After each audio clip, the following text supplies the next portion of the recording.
Assalamualaikum warahmatullahi wabarakatuh. Kembali lagi bersama Kumala Official. Oke teman-teman, sebelumnya bagaimana kabarnya hari ini? Semoga teman-teman semuanya senantiasa diberikan kesehatan dan senantiasa mendapatkan lindungan dari Allah Subhanahu wa Ta'ala. Oke teman-teman, dari berbagai macam komentar yang saya baca di kolom komentar, banyak sekali yang menanyakan tentang uji komprehensif.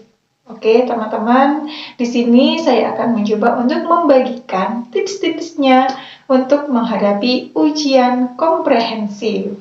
Saya yakin teman-teman ketika akan menghadapi uji komprehensif nanti sama seperti dengan saya waktu itu, jadi ada rasa takut, ada rasa khawatir, cemas, ya. Bagaimana sih persiapannya ketika kita akan menghadapi ujian komprehensif? Nah, di sini saya akan bercerita bagaimana tips-tipsnya supaya kita mendapatkan nilai yang maksimal pada saat ujian komprehensif nanti. Insya Allah teman-teman akan mendapatkan nilai yang sempurna ketika teman-teman benar-benar menyiapkan tips-tips ini. Jadi teman-teman, untuk ujian komprehensif PPG dalam jabatan tahun 2022 kategori 1, saya kemarin membuat 2 perangkat RPP, kemudian saya disuruh memilih oleh dosen atau penguji memilih 1 perangkat RPP terbaik. Kemudian teman-teman, ketika nanti kita ujian komprehensif, nanti kita berada di dalam ruang Google Meeting itu kita sendirian dan didampingi oleh 2 dosen penguji di sana. Baik teman-teman, langsung saja kita masuk pada tips yang pertama. Untuk tips yang pertama, teman-teman siapkan RPP terbaik, ya. Jadi waktu itu saya membuat 2 perangkat RPP, kemudian oleh dosen saya diminta untuk mempresentasikan 1 RPP yang saya pilih sendiri waktu itu. Kemudian RPP itu diminta untuk dipresentasikan kurang lebih 10-15 menit saja oleh dosen atau penguji. Bagaimana mempresentasikannya? Teman-teman bisa melihat video saya full uji komprehensif yang sudah saya share melalui channel YouTube saya. Silakan dilihat teman-teman. Tips yang kedua yaitu kuasai perangkat yang sudah kita buat, yaitu RPP yang kita pilih tersebut.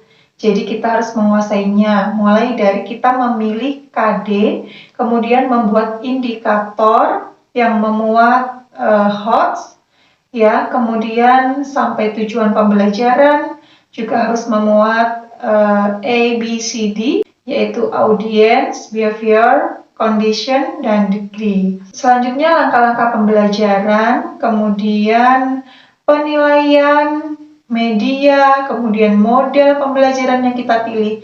Itu sintak-sintaknya kita harus kuasai semuanya.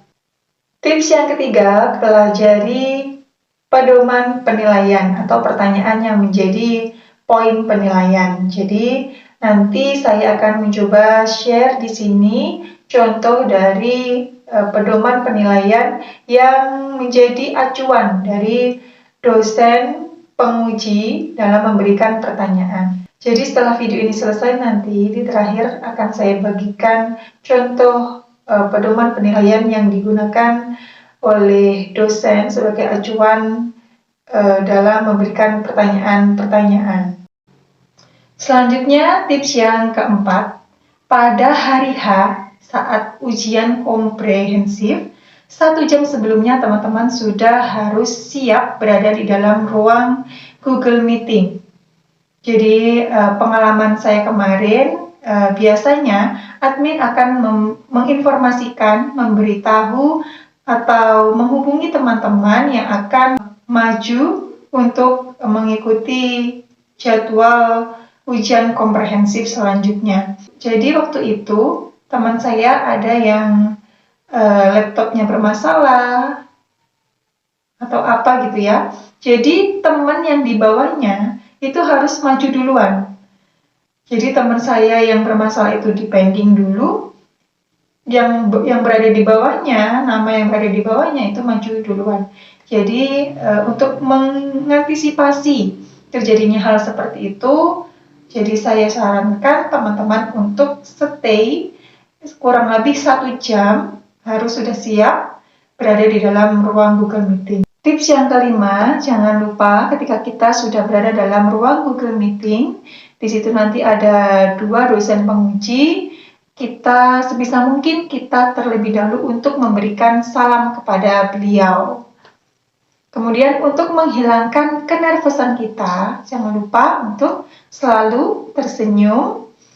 Dan apabila ada penguji atau dosen yang memberikan saran atau memberikan pertanyaan dan jawaban kita itu kurang memuaskan menurut dosen, maka kita harus legowo ya, kita terima sebagai bahan masukan untuk kita ke depannya. Jadi, apapun pertanyaan dari dosen atau penguji pada saat uji komprehensif nanti, kita jawab apa adanya sebisa kita sesuai dengan pengalaman kita. Jadi, biasanya untuk pertanyaan dosen itu tidak urut begitu ya. Jadi, pertanyaan antara peserta yang satu dengan peserta yang lainnya juga kadang-kadang berbeda. Jadi itu tergantung dari penguasaan kita pada saat pemaparan.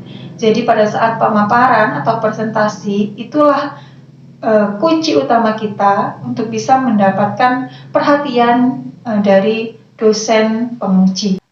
Pada saat presentasi nanti kita akan mengucapkan salam, kemudian memperkenalkan diri, selanjutnya membacakan RPP yang sudah kita buat. Nah, di situ kita akan mempresentasikan kurang lebih selama 10-15 menit saja. Sedangkan uji komprehensif itu waktunya 50 menit sampai 1 jam. Tergantung dari pertanyaan yang diberikan oleh dosen dan tergantung dari penguasaan kita terhadap materi yang sudah kita pelajari. Nah, jadi itu ya tips-tipsnya dari saya. Semoga bermanfaat dan semoga teman-teman dimudahkan dalam mengikuti ujian komprehensif.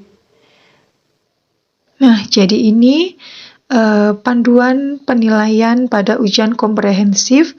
Teman-teman bisa pelajari dan dari poin-poin tersebut kira-kira apa saja nanti yang menjadi pertanyaan dari dosen.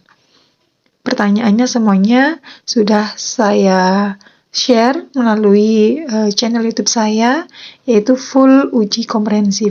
Teman-teman bisa tonton langsung di situ. Oke teman-teman, wassalamualaikum warahmatullahi wabarakatuh.